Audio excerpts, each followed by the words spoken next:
दोस्तों, धार्मिक ग्रंथ हमें हर उस संबंध में जानकारियां प्रदान करते हैं जो हमारे लिए उपयोगी होती है, फिर भले ही आप उन बातों पर चर्चा करें अथवा नहीं।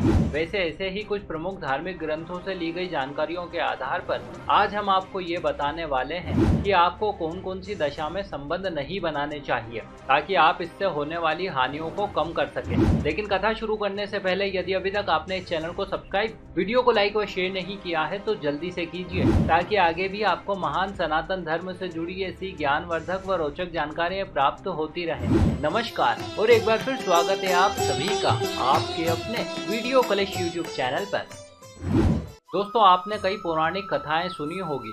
इन कथाओं में होता यूं था कि जब भी कोई तपस्वी तप करने बैठता था, तब उसके तप को भंग करने के लिए स्वर्ग लोक से कोई अप्सरा आ जाती थी। फिर वो भांति भांति के यत्न करके उसके तप को भंग करती थी। इसमें कभी तो वो सफल हो जाती थी और कभी कभी कोई ऋषि क्रोधित होकर अप्सरा को श्राप दे देता था। लेकिन दोस्तों, अब भले ही युग बदल चुका हो, भले ही कोई तपस्वी या तपस्विनी तप करने ना बैठे, लेकिन आज भी लोग पूजा पाठ, व्रत या धार्मिक अनुष्ठान इत्यादि करते हैं। अब ऐसे में यह बहुत ही जरूरी है कि साधक ब्रह्मचर्य व्रत का पालन करे, अन्यथा पूजा पाठ से उसे जो फल प्राप्त होने वाला है, ये सब करने पर उसे वो फल प्राप्त नहीं होगा। साथ ही पूजा खंडित करने वाले को भांति भांति के देवी प्रकोपों का सामना करना पड़ेगा।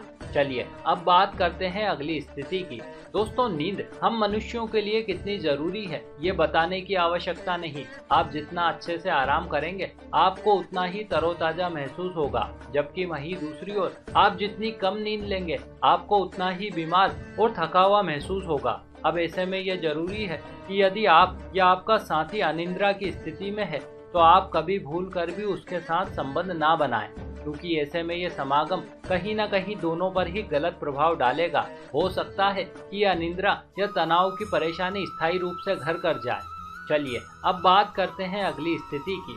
दोस्तों, जब भी आप संबंध बनाते हैं तो इसी दशा में आपकी शारीरिक शक्ति का ह्रास होता है। वैसे यह शक्ति मनुष्यों में थोड़ी कम किंतु अन्य जीव जंतुओं में बहुत अधिक मात्रा में निकल जाती है। कई जीव जंतु तो ऐसे हैं कि संभोग करने के तुरंत बाद ही शक्ति ह्रास के कारण उनकी मृत्यु हो जाती है। संभवतः ये ऐसे प्राणी हैं जो केवल एक ही बार संभोग कर पाते हैं। इसीलिए ज्ञानी पुरुषों ने कहा है कि आप जितने अधिक संबंध बनाते हैं उतने ही अधिक मृत्यु के निकट पहुंचते जाते हैं। कहने का अर्थ यह है कि हर संबंध आपको मृत्यु के निकट ले जाता है। लेकिन फिर भी दोस्तों, शरीर का विज्ञान इससे ज्यादा पेचीदा है। जैसे ही मनुष्य की शक्ति का ह्रास होता है, वैसे ही शरीर अपनी शक्ति को एकत्रित करने में जुट जाता है। वो फिर से पुरुषों में वीर्य तथा स्त्रियों में रज की पूर्ति के लिए कार्य करता है। वैसे सामान्य स्थिति में ये क्षतिपूर्ति आसानी से हो जाती है, किंतु जब शरीर पहले से ही थका हुआ महसूस कर रहा हो तो ऐसे में ये बहुत ही जरूरी है कि आप संबंध ना बनाएं,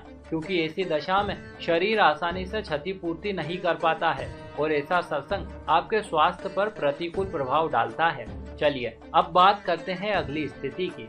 दोस्तों, कहने को तो प्रेम और वासना में बहुत बड़ा अंतर है, लेकिन आज के परिवेश में ये अंतर बहुत अधिक मालूम नहीं पड़ता। वर्तमान में ये अंतर बहुत ही सूक्ष्म हो चुका है। प्रेम में अब पवित्रता नहीं बची। अश्लील फिल्में देखना, कामुक स्त्रियों के चित्र देखना या कुछ नहीं तो मन ही मन विषय भोग की कल्पनाओं में डूबे रहना आज कईयों का स्वभाव हो चुका है।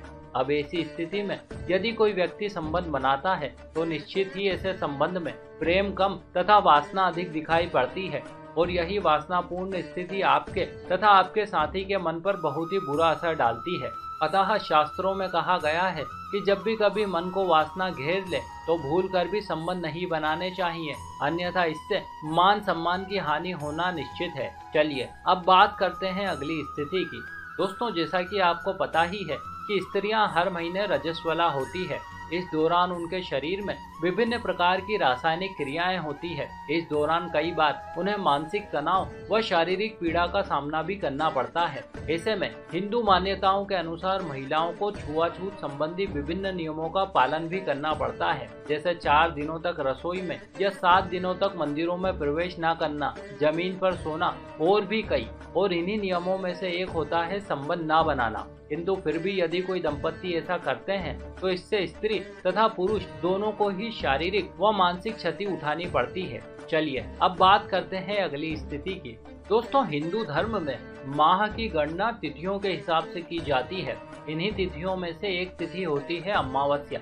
इस संबंध में महाराज मनु का कहना था कि किसी भी दंपत्ति को अमावस्या की रात को संबंध नहीं बनाने चाहिए। दरअसल इसके पीछे कुछ धार्मिक व वैज्ञानिक मान्यताएं प्रचलन में है। इसमें वैज्ञानिक मान्यता तो ये है कि चंद्रमा पृथ्वी पर उपस्थित जल को अपनी ओर आकर्षित करता है, इसीलिए समुद्र में ज्वार भाटे आते हैं। और ये न सिर्फ पृथ्वी के जल को अपितु मनुष्यों के मन को भी नियंत्रित करता है। दरअसल ऐसा इसलिए है क्योंकि मनुष्य के शरीर में 72% जल तत्व है, जबकि पृथ्वी पर भी इसी अनुपात में जल की मात्रा मौजूद है। अब यदि आप इस सूत्र को धार्मिक दृष्टि से देखेंगे तो आप पाएंगे कि अमावस्या की रात को कई प्रकार की नकारात्मक शक्तियां अधिक सक्रिय हो जाती है, जबकि वहीं दूसरी ओर मनुष्यों की हितैषी यानी कि सकारात्मक शक्तियां थोड़ी कमजोर पड़ जाती है। और इसकी प्रमुख वजह ये होती है कि अमावस्या की रात में चंद्रमा पूरी तरह से अस्त होते हैं। अब ऐसे में होता यूं है कि यह नकारात्मक शक्तियां भोग विलास की चाहत में यहाँ वहाँ भटकती है,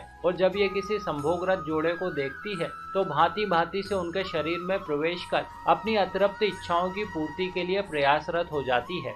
अब ऐसे में आपके मिलन के मधुर अनुभव को कटु अनुभव में बदलने में देर नहीं लगती है। इतना ही नहीं, अपितु ऐसे मिलन से यदि किसी महिलाओं को गर्भधारण हो जाए तो इससे जन्मी संतान मानसिक रूप से कमजोर, स्वभाव से उग्र व अहित करने वाली होती है। वैसे और भी कई तिथियां हैं, जैसे पूर्णिमा, अष्टमी, चतुर्दशी, मंगलवार तथा वर्ष में आने वाले त्योहार। तो अब आप समझ गए होंगे कि इन दिनों आपको संबंध नहीं बनाना चाहिए।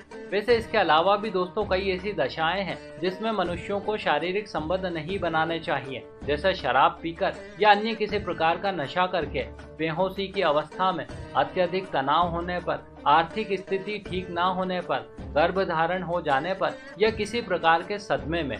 तो दोस्तों ये थी वे 12 अवस्थाएं जब मनुष्य को संबंध नहीं बनाने चाहिए, अन्यथा उसे इसकी भारी कीमत चुकानी पड़ती है। वैसे इन बातों पर अमल करना या ना करना आप पर निर्भर करता है। आप अपने स्वविवेक से निर्णय ले सकते हैं। इसी के साथ हमारी ये जानकारी भी यहीं समाप्त हुई। आशा करते हैं आपको हमारा प्रस्तुतिकरण व प्रयास जरूर अच्छा लगा होगा। आपने हमें इतने प्रेम से सुना, इस सब के लिए आपका बहुत बहुत आभार। हम जल्द ही मिलेंगे आपसे अगले वीडियो में। तब तक के लिए नमस्कार।